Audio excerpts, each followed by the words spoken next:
Hi everyone, welcome to electric English. I am Piyush Jindal. तो आज हम एक छोटा सा कंसेप्ट पढ़ेंगे जो कि बहुत इम्पॉर्टेंट है। आपने पीछे पढ़ लिया होगा। हम ये देखेंगे कि एक जेरेंड में और एक इन्फिनेटिव में क्या डिफरेंस है। बेसिकली जेरेंड और इन्फिनेटिव में डिफरेंस काफ़ी तरीके से देखा जा सकता है। आज जो स्पेसिफिकली हमारा टॉपिक है वो इस बात पे है कि जब भी हम किसी जेरेंड या इन्फिनेटिव को लेते हैं एज एन ऑब्जेक्ट किसी वर्ब के बाद, तो जेरेंड कब यूज़ करते हैं, इन्फिनेटिव कब यूज़ करते हैं, ये हमने देखना है। ठीक है, जेरेंड होता क्या है, इन्फिनेटिव होता क्या है। ठीक है, इसके बारे में कभी और डिटेल में पढ़ेंगे। आज हमारा मुद्दा वो नहीं है। आज हमारा मुद्दा ये है कि वर्ब के बाद हमने इन्फिनेटिव कब यूज़ करना है और जेरेंड कब यूज़ करना है। ये क्वेश्चन को लेके बहुत सारे बच्चे कंफ्यूज रहते हैं। बैंकिंग के बच्चे तो खास करके कंफ्यूज रहते हैं और बैंकिंग में बहुत सारे क्वेश्चन ऐसे आते भी रहते हैं। ठीक है, हम नज़रअंदाज कर देते हैं, हमें पता नहीं होता कि ये भी कोई कंसेप्ट है या फिर ये भी हमें पढ़ना चाहिए। लेकिन ये एक बहुत अच्छा टॉपिक है और हमें सबको आना चाहिए। इससे आपका डिस्क्रिप्टिव भी इम्प्रूव होगा। ठीक है, अगर आप इसको अच्छे से समझ लेंगे। तो सबसे पहले हम ये समझेंगे कि ये जो इन्फिनेटिव और जेरेंड होते हैं ना, ये बेसिकली वर्ब की फॉर्म होती है। इसको हम नॉन फाइनाइट वर्ब कहते हैं। कौन सी वर्ब कहते हैं? Non finite verb. ये आप सबको पता होगा। ठीक है, हाँ अच्छा, जो नॉन फाइनाइट वर्ब होती है वो सेंटेंस में कभी ऑब्जेक्ट का काम करती है। ऑब्जेक्ट का मतलब कभी नाउन का काम करती है, कभी एडवर्ब का काम भी कर लेती है, और वो कभी एडजेक्टिव का काम भी करती है। वो बहुत तरीके का काम कर सकती है नॉन फाइनाइट वर्ब। बेसिकली जो अब तक हम देखते आए हैं वो एडजेक्टिव्स हो गया या फिर वो नाउन की तरह काम करती है। ठीक है, तो अभी यहाँ पे ये जो इन्फिनेटिव और जेरेंड है ये बेसिकली नाउन का काम कर रहे हैं। किसका काम कर रहे हैं? नाउन का। क्यों? क्योंकि ये इस वर्ब का क्या बनते हैं? ऑब्जेक्ट। जैसे ये सब्जेक्ट लिखा हुआ है, ये वर्ब लिखी हुई है, और ये वर्ब के बाद यहाँ पे एक ऑब्जेक्ट लिखा होगा। या तो वो इन्फिनेटिव फॉर्म में होगा या फिर वो जेरेंड फॉर्म में होगा। अच्छा, इन्फिनेटिव फॉर्म कौन सी होती है? सबको हमें पता है, जिसको हम कहते हैं 2+v1। इसको कहते हैं इन्फिनेटिव फॉर्म। ठीक है, और जेरेंड फॉर्म कौन सी होती है? जो होती है वर्ब की आईएनजी फॉर्म। तो कभी कभी वर्ब के बाद आईएनजी फॉर्म लिखी होती है, कभी कभी 2+v1 लिखी होती है। यही हमको समझना है। और आईएनजी फॉर्म को हमने क्या कह दिया कि ये जेरेंड फॉर्म है, और इन्फिनेटिव को हमने क्या कह दिया कि ये कौन सी फॉर्म है? 2+v1 जो है वो इन्फिनेटिव फॉर्म है। ठीक है, ये दो तीन बातें बेसिकली जो है आपको क्लियर होनी चाहिए, और आपको ये पहले से आता भी होगा। ठीक है, चलिए। अब लैंग्वेज में ना हर पार्ट्स ऑफ स्पीच के अपने अपने फीचर्स होते हैं। ये मैंने बहुत बार हर वीडियो में ये बात मतलब अल्टीमेटली आपको पढ़ाई है। ठीक है, जैसे हर इंसान का अपना फीचर है। मेरा फीचर क्या है कि मैं इंग्लिश पढ़ा सकता हूँ। आपका फीचर क्या है कि आपका मैथ स्ट्रॉन्ग है, आपका इंग्लिश स्ट्रॉन्ग है। हर इंसान की कोई ना कोई क्वालिटी है। वैसे ही नाउन के अंदर फीचर है। इन नाउन के अंदर क्या हो सकता है? नंबर हो सकता है। क्या हो सकता है? नंबर हो सकता है। जैसे मैं बोलूँ बॉय, तो बॉय का क्या बना दिया हमने? बॉयज़। ठीक है, ये सिंगुलर है, ये क्या है? प्लूरल है। ठीक है, तो मतलब नाउन को हम नंबर के साथ एसोसिएट कर सकते हैं। किसके साथ एसोसिएट कर सकते हैं? नंबर के साथ। मतलब जब भी आप नाउन की बात करेंगे तो उसका मतलब उसमें नंबर की बात अपने आप हो रही होगी। वो बात अलग है कि आप उसको हाईलाइट कर रहे हो या नहीं कर रहे हो। मैं कह रहा हूँ कि क्लास में मोहन है, तो ये बात अंडरस्टूड है कि वो एक ही है। ठीक है, ये बात आप मेंशन नहीं कर रहे, लेकिन नंबर तो उसके साथ कनेक्टेड है ना, एसोसिएटेड तो उसके साथ है ही, आप मेंशन नहीं कर रहे। सिमिलरली वर्ब के साथ भी कोई ना कोई चीज एसोसिएटेड है, जो क्या है? टाइम। क्योंकि वर्ब का मतलब क्या होता है? एक्टिविटी या फिर एक्शन। क्योंकि एक्टिविटी जो होगी ना किसी पॉइंट पे तो होगी। 3 पॉइंट्स होते हैं। कौन कौन से? Past, present and future. जब भी कोई एक एक्टिविटी होगी उसको हमेशा टाइम के साथ एसोसिएट किया जाएगा। आप अपनी लाइफ में इमेजिन करके देखो या सोच के देखो इस बात को। जब भी किसी भी एक्टिविटी के घटना घटी का जिक्र करते हैं वो टाइम के साथ एसोसिएटेड होती है। विदाउट टाइम उस एक्टिविटी का कोई महत्व नहीं है, उसको बताने का कोई फायदा नहीं है, या उसको वो पॉइंटलेस है, वो सेंसिबल नहीं है, सेंसलेस है, आप ये कह सकते हैं। आई होप आपको ये बात जो है समझ आ रही होगी। तो जो मैंने आपको समझाने की कोशिश की वो ये की कि जब भी हम किसी वर्ब की बात करते हैं ना, वो हमेशा किसी ना किसी टाइम के साथ एसोसिएटेड होती है। टाइम का मतलब 3 पॉइंट्स। कौन कौन से पॉइंट्स? जो हमने बचपन से पढ़ते आ रहे हैं, पास्ट, प्रेजेंट एंड फ्यूचर। ठीक है, मैंने ये सबसे पहले इसी वजह से लिख लिया कि हमारा टाइम ना वेस्ट हो। ठीक है, तो जब तक इंटरेक्टिव बोर्ड नहीं आता हमारे पास तब तक तो हमें ऐसे ही काम चलाना पड़ेगा। ठीक है, लेकिन हम ये भी नहीं चाहते कि बच्चों का टाइम वेस्ट हो, मैं बोर्ड पे इतना टाइम लिखने में लगाऊं और उतना टाइम आप सोच रहे हो या गप्पे मारूं। ठीक है, तो इसी वजह से मैंने पहले इसे लिख लिया।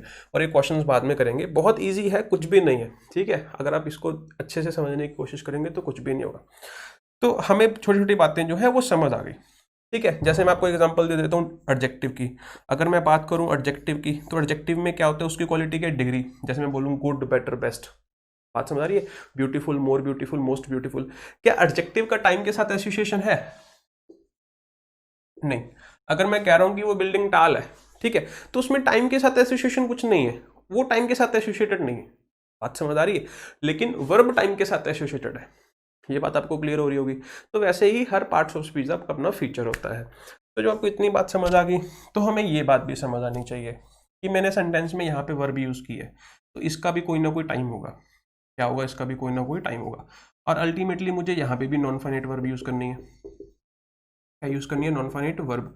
तो अगर यहाँ पे ये बात समझ आ रही है, तो इसका मतलब इस एक्शन का भी, या फिर इस प्लेस का भी, या फिर यहाँ पे जो कंपोनेंट रखा जाएगा उसका भी कोई ना कोई टाइम होगा। ये बात समझ आ गई। सेम वे यहाँ पे इसका भी कोई ना कोई टाइम होगा, और यहाँ पे जो कंपोनेंट रखा जाएगा उसका भी कोई ना कोई टाइम होगा, क्योंकि ये भी एक वर्ब है और वो भी क्या होगी? एक वर्ब होगी।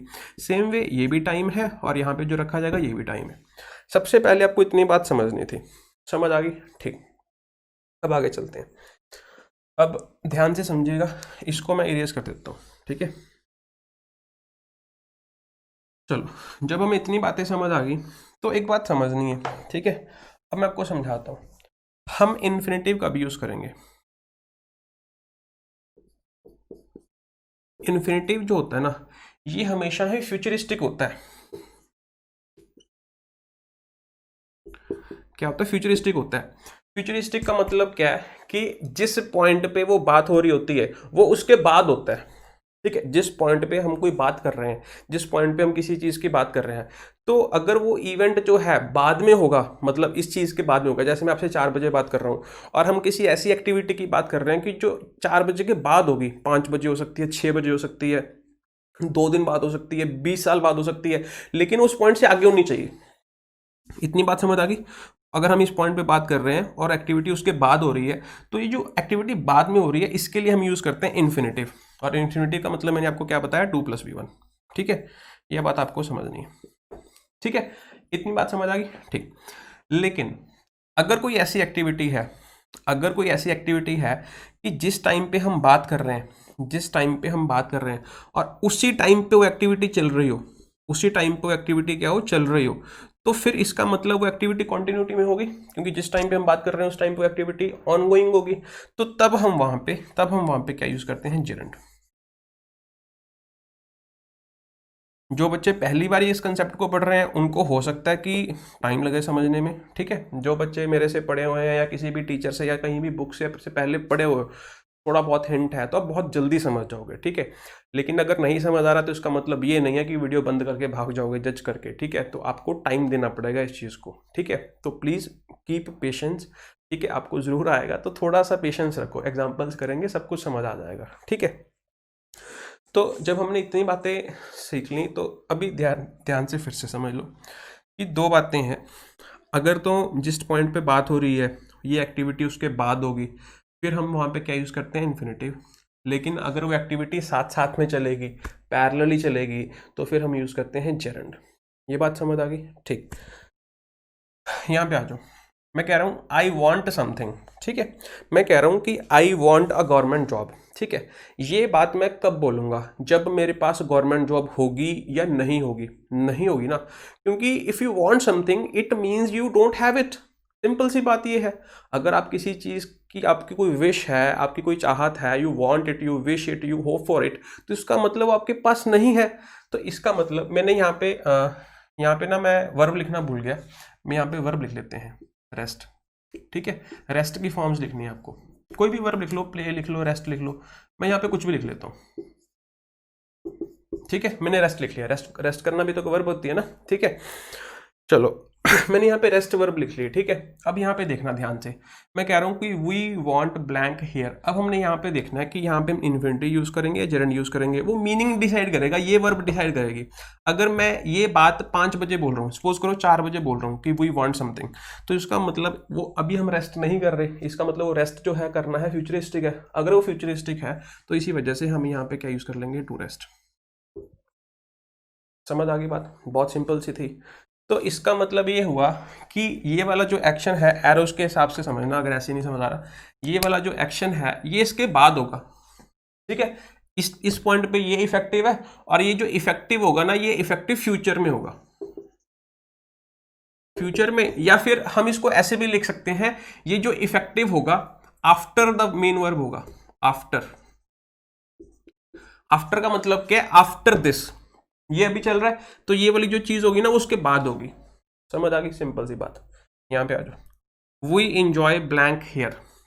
आप किसी चीज को इंजॉय कब करोगे, जो वो आगे होगी, फ्यूचरिस्टिक है, उस चीज को एंजॉय करोगे। जो चीज अभी चल रही है उस चीज को एंजॉय करोगे, जो चीज हो चुकी है उसको एंजॉय करोगे। किस चीज को एंजॉय करोगे, सोच के देखो। इसमें कोई इंग्लिश का रोल नहीं है, आपके सिर्फ कॉमन सेंस का रोल है, ठीक है, रीजनिंग है सिर्फ इसमें। तो हमें समझ आ रहा है कि मैं उसी चीज को एंजॉय कर सकता हूं सर जो चीज अभी प्रेजेंट में पैरेलली चल रही है, ठीक है। तो इसी वजह से हमें पता चल रहा है कि ये और ये एक्टिविटी जो है ना पैरेलल है आपस में। क्या है, पैरेलल। तो मैं यहां पे आफ्टर को काट के क्या लिख देता हूं, पैरेलल। बात समझ आ गई। इसका मतलब ये दोनों सेम सेम टाइम पे चलेंगी। अगर आप किसी चीज को एंजॉय करोगे वो तभी होगी जब वो चल रही होगी उस टाइम पे, ठीक है। मैं 4 बजे किसी चीज को एंजॉय कर रहा हूँ, तो मैं तभी एंजॉय कर रहा हूँ जो वो चल रही होगी, मैं मूवी को एंजॉय कर रहा हूँ, ठीक है। आपने किसी को कह दिया I am enjoying food, I am enjoying movie, I am enjoying weather, I am enjoying rain, I am enjoying his company. ये बात मैं कब बोलूंगा, जो वो इंसान मेरे साथ होगा, या फिर जो वो इंसान मेरे से बाद में मिलेगा या मिल चुका होगा। बाद में मिलेगा तब भी नहीं, मिल चुका होगा तब भी नहीं, जो वो इंसान मेरे साथ होगा तभी मैं ये बात बोल सकता हूँ कि आई एम एंजॉइंग हिज कंपनी। बात समझ आ गई। तो इसका मतलब ये एक्टिविटी पैरेलल है, मतलब इसका मतलब ऑनगोइंग, ऑनगोइंग का मतलब जेरेंट। तो इसी वजह से हम यहाँ पे क्या लिखेंगे, रेस्टिंग। बहुत ही सिंपल था, ठीक है। आई होप आप सबको जो है समझ आ रहा होगा। अगर अभी भी आपको लगता है कोई डाउट वगैरह है तो आप ऑब्वियसली रिपीट कर सकते हैं, उसमें कोई, ठीक है, दिक्कत वाली बात नहीं है। समझ आ गई बात ये, तो आपको ये दोनों चीज़ें समझ आ गई। अब तीसरी सिचुएशन क्या है, तीसरी सिचुएशन ये है कि हमने ये डायग्राम बनाई थी अभी, है ना, हमने ये डायग्राम बनाई थी। तो अब सिचुएशन क्या है कि ये 3 पॉइंट्स मैंने ड्रॉ कर लिए, ठीक है। ये प्रेजेंट है, ये फ्यूचर है, और ये पास्ट है। तो हमने ये वाला पॉइंट भी देख लिया और हमने पैरेलल वाला पॉइंट भी देख लिया इसके रेफरेंस में।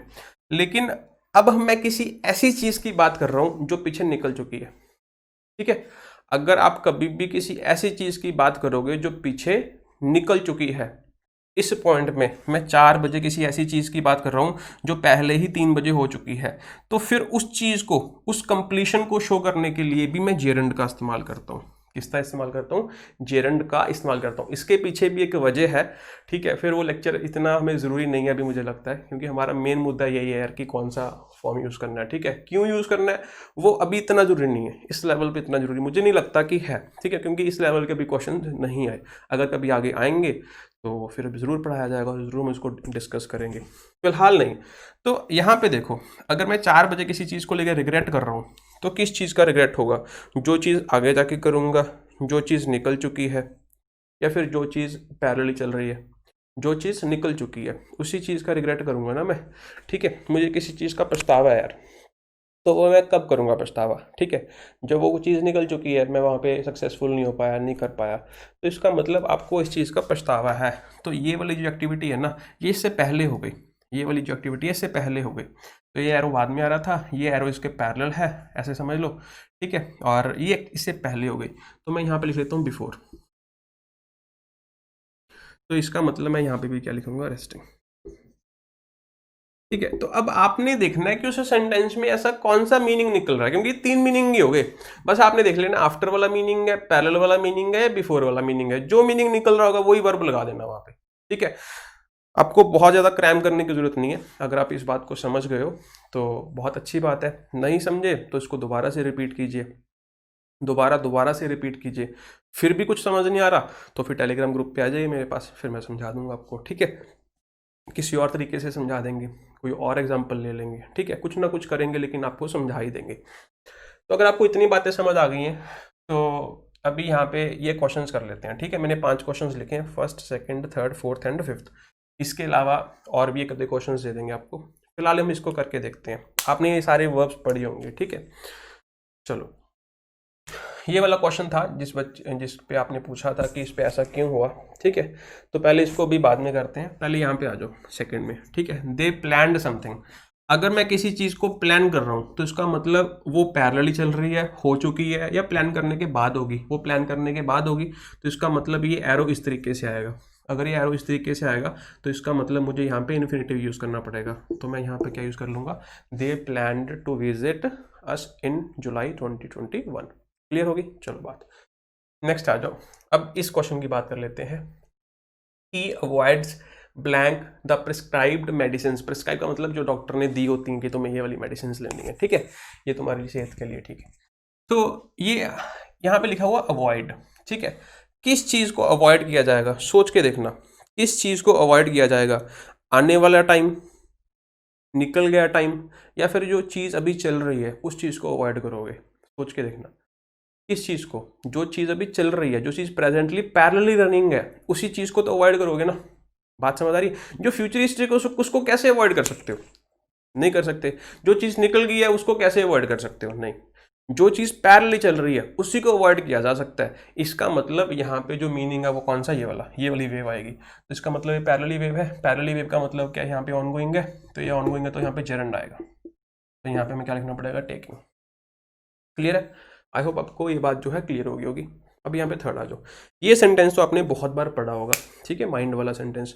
Would you please mind blank side, ठीक है। अब ये एक पोलाइट वे है, वुड को हम यूज़ करते हैं जब हमने पोलाइट तरीके से रिक्वेस्ट करनी होती है। जैसे मैं कहूँ, ठीक है, ओपन द डोर। अब ये बहुत ही स्ट्रेट फॉरवर्ड है, ठीक है, आपने सीधा किसी को बोल दिया। अभी ऑर्डर भी हो सकता है, ठीक है। तो अगर आपको थोड़ा सा पोलाइट वे में कहना है तो आप किसी को ये कह सकते हैं, can you open the door, ठीक है। तो ये जनरली उससे पोलाइटनेस की तरफ आ गया, ठीक है। लेकिन अगर आपको इससे भी ज़्यादा पोलाइट होना है तो फिर आप उसको क्या बोलेंगे? Would you please open the door, ठीक है। तो वुड को हम यूज़ करते हैं जब हमने रिक्वेस्ट वगैरह करनी होती है। तो अगर तुम किसी को सीधा बोल दोगे यार साइड हो जा, ठीक है, तो वो कितना बुरा इंपैक्ट है।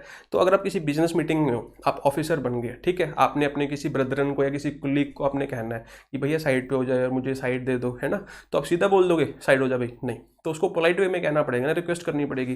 तो तुम वो कह रहे हो कि तुम माइंड तो नहीं करोगे साइड होने के लिए, तो वो चीज़ हमें कही जा रही है। तो यहाँ पे हमें समझ आ रहा है कि यहाँ पे जो मेन वर्ब यूज़ की जा रही है ना, माइंड, कौन सी यूज़ की जा रही है? माइंड। अब वो कह रहा है कि यार तुम ये जो काम करोगे, इस काम को करने के लिए माइंड तो नहीं करोगे। अब किस चीज़ को माइंड करोगे? वही सेम अवॉइड वाली चीज़। किस चीज़ को माइंड करोगे? बुरा किस चीज़ का नहीं मानोगे? जो आगे होने वाली चीज़ है? नहीं। जो पीछे हो चुकी है? नहीं। जो पैरेलली चल रही है वही। तो इसी वजह से माइंड के साथ भी हम क्या यूज़ करेंगे? गेटिंग, ठीक है। तो language has all the answers, ठीक है, if you learn it in a correct way, ठीक है। तो मैं वही समझाना चाहता हूँ कि सब चीज़ के आंसर्स होते हैं, ठीक है। रेयरेस्ट केस में आंसर्स नहीं होते कुछ चीज़ों के, मैं मानता हूँ, वो मैं याद करनी पड़ती हैं। लेकिन इतना भी नहीं है यार जितना हम क्रैम करने के हम कहते हैं कि यार ये रूल है, हम इसको याद करना पड़ेगा। मैं उस तरीके से नहीं पढ़ा था, ठीक है। तो वो चीज़ आपको समझनी, पता चल गया माइंड के साथ हम क्यों यूज़ करते हैं। बात समझ आ गई? ठीक। चलो फोर्थ क्वेश्चन देखते हैं अभी, पहले यहाँ पे आ जाते हैं। I can't recall blank her before, ठीक है। मीट वाला एक्शन है। रिकॉल का मतलब, री का मतलब क्या है? उस काम को दोबारा से करना, ठीक है। री का मतलब क्या है? रीअपियर, रीओपन, ठीक है, रीडू। रीडू वर्ब सुनिए आपने, ठीक है। डू का मतलब काम करना, रीडू का मतलब उसको फिर से करना। अंडू तो सुना होगा, अंडू का ऑपोजिट क्या होता है? रीडू, ठीक है। चलो, कंट्रोल प्लस आर, आर ये होता है कंट्रोल प्लस जेड, ठीक है, कंप्यूटर्स में काम आ जाएगा भाई। तो शी कैन, ये नहीं सॉरी ये वाला, I can't recall blank her. Recall का मतलब ये एक्शन जो है इससे पहले हो गया होगा, इसके बाद हो गया, पैरेलल चल रहा होगा। पहले हो गया होगा, जो चीज़ पहले हो चुकी है, जो चीज़ आपकी मेमोरी में है, उसी को तो रिकॉल करोगे। बात समझ आ रही है? तो उसी चीज़ को रिकॉल किया जाएगा जो पहले अपनी मेमोरी में है। इसका मतलब ये एक्टिविटी पहले हो चुकी है, तो इसका मतलब ये जो एक्टिविटी है हो चुकी है, तो यहाँ पे जरंड आएगा। तो यहाँ पे क्या आ जाएगा? I can't recall meeting her before. समझ आ गई बात? ठीक है। अब ये फोर्थ क्वेश्चन यार आपको करना है, ठीक है। अब मैंने आपको इतना कुछ पढ़ा दिया, आपकी भी तो कोई नैतिक जिम्मेदारी बनती है कि नहीं बनती, ठीक है। और मैं देख रहा था 50% से ज़्यादा बच्चे हैं जो चैनल की वीडियोस को ऐसे ही देख रहे हैं, उन्होंने चैनल को सब्सक्राइब नहीं किया, ठीक है। तो ऐसे तो मत करो यार, चैनल की वीडियोस आप देख रहे हो, ठीक है, कंटेंट आप वॉच कर रहे हो, तो इतना तो बनता है कि आप इसको सब्सक्राइब कर लें, ठीक है। शेयर करना ना करना वो आपकी मर्जी है, ठीक है। तो आप एटलीस्ट सब्सक्राइब कर सकते हैं अगर आप हमारी फैमिली के मेंबर हैं, ठीक है।